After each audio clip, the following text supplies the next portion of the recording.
This is TWiT. I love my gadgets as much as the next gal, but I also love the low-tech stuff too, including a good old-fashioned pen and paper. I don't go anywhere without my bullet journal, but I've yet to find the perfect pen. Thankfully, two of my favorite designers launched a Kickstarter this week for the Mark I, a custom-machined all-metal retractable pen with a ceramic-based exterior.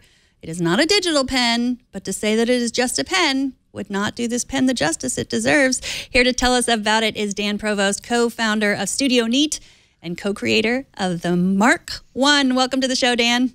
Thanks for having me. So first things first, why a pen? Very good question. I think so last year we launched another analog product, a notebook. It's kind of this panoramic notebook called the Panobook that's kind of meant to sit on your desk, either in front of or behind your keyboard. It's like a desk notebook. And so I think that got us kind of going down this old school tools analog path. And that project was a success and did much better than we were expecting. So a pen seemed like the perfect follow-up. So, of course, that's what we did. Yeah, I have a Panobook. I love it because, yeah, the bullet journal is usually just off to the side and you have to awkwardly reach for it. But with the Panobook, it's just right in front of your computer. It's great. Exactly. So you reached your goal really fast. How long did it take you to reach your Kickstarter goal? It took us about 2 hours since we launched it, which definitely surprised us. I mean, this isn't our first Kickstarter campaign. We've done this many times in the past, but it always surprises us a little bit each time to get a really good response like that. So we're super pumped about it. So tell us a little bit about the design process. I know this is really important to you. So what can you tell us about how the pen was made? Sure. So it basically all started with this refill. So the actual ink cartridge that we're using in the pen, it's called a roller ball. It's the Schmidt P8126. And we discovered this refill in a different pen, and we loved the way the ink flowed and how quickly it dried and just what a nice writing experience it was. But we hated the pen that it was in. So we were just like, aha, we should design a pen for this refill. And so that kind of, got us, thinking about it. And of course, the iterative design process. So there were many, 3D prints. We started off, we have a simple MakerBot 3D printer. And then we realized, once we got deeper into the design process, my design partner, Tom, actually bought like a simple metal lathe so we could actually make like the metal bodies and start to iterate on the mechanism. So it's like all of our stuff. It's just about iteration, over and over again until we finally arrive at something we like. And we were joking, we feel like we designed this product twice because we were pretty satisfied with it. And then we thought, we should take another pass at this mechanism, and we basically completely redesigned the mechanism. So it's definitely been a labor of love, but we're really happy with where we ended up. I'm really excited about the click mechanism because yes. the pen top is such a pain. Who needs that anymore to have to worry about where the pen top is? And plus, it's just something you can do instead of swiping through Facebook, which I'm going to do. Yeah, it's a super satisfying click mechanism. I mean, we really, we labored over that. And like I said, we basically designed it twice. And I agree. I mean, I think capped pens definitely have their place, especially if you're going to be like putting it in your pocket. But I definitely think a click mechanism is much better than a twist, which is kind of the other way to do a retractable pen. And just from personal experience, you realize a twist mechanism falls time the first time you're ever talking on the phone and you need to write something down. You can't really untwist a pen with just the other hand. So yeah, for us, it's click was the way to go. So we decided that early on. That was basically the first decision we made, and it was just about how to make a really good version of that mechanism. So you also created a stylus at one point, the Cosmonaut, a wide grip stylus. Did you use any of the same tools or design with the pen?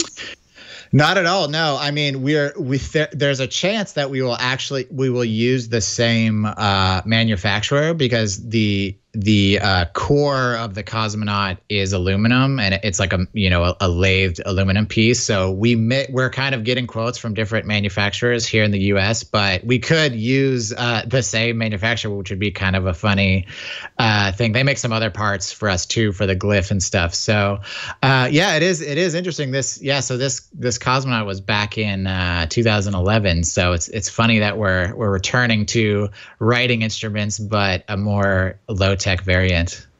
Yeah, I wish that the Apple Pencil looked as good as the Mark I and didn't have two parts in it. That's the most annoying part, the cover, and I'm always losing it, and etc. Yeah. So you have a weird collection of products from Studio Neat. I first heard about you because the Canopy, which I use with my iPad Pro, and I love that has cool. the Magic Keyboard on it.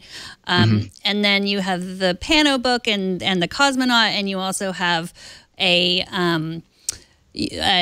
some things for making cocktails. You have a great app, the Studio Neat app for making cocktails, and some other random things, simple syrup kit. You call yourselves a small batch business. Talk a little bit about what you mean by that. Right. So that was a term that was coined by Jason Kotke, blogger extraordinaire, who just celebrated his 20th anniversary, actually.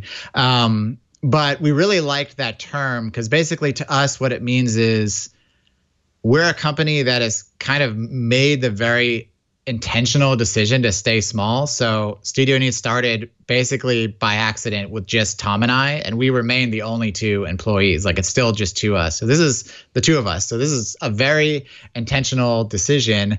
And what we think that buys us is a real kind of agility and flexibility to make decisions quickly and iterate quickly, and not kind of pigeonhole us into like certain markets because we've grown too big, and so now we have to kind of like stay here, and so it's really fun to kind of put our finger in the air and see kind of where the wind takes us. And we've made some missteps. Like our one failed Kickstarter project was like a smartphone controlled laser cat toy, which did not succeed. And so that was like a good lesson of like, okay, maybe we can't be too capricious.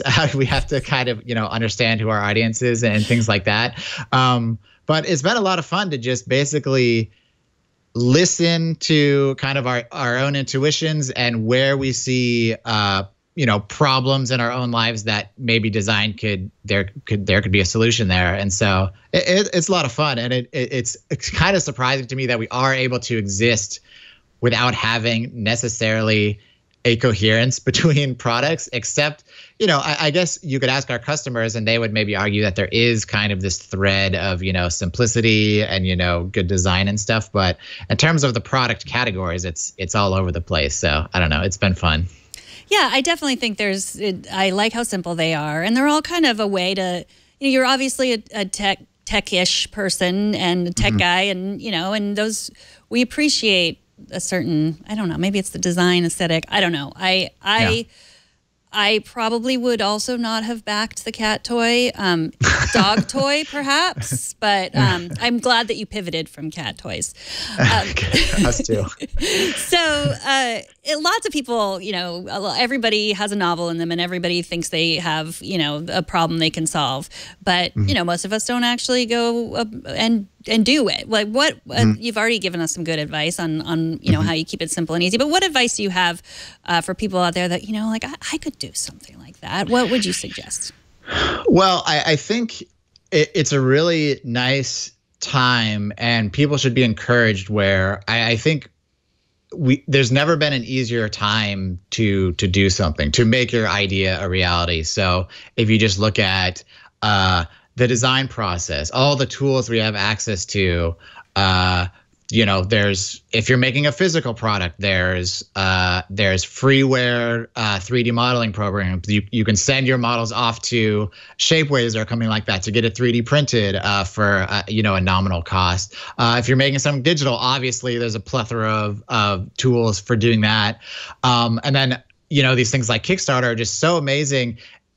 For bringing an idea into reality if it is successful, but it's also just great idea validation. If nobody backs it, like our laser cacti, it's like, okay, good. We didn't invest any more time and money into that because we saw that there wasn't a market for it. So I just think people should be encouraged to know that the services and tools and resources that are out there are better than they've ever been and continue to get better. So there's basically never been an easier time than now to get your idea out there. And like I said, if it fails on Kickstarter or whatever, like that's okay too, because you probably saved yourself, a lot of heartbreak down the road. So I don't know. I would encourage people to just, go for it.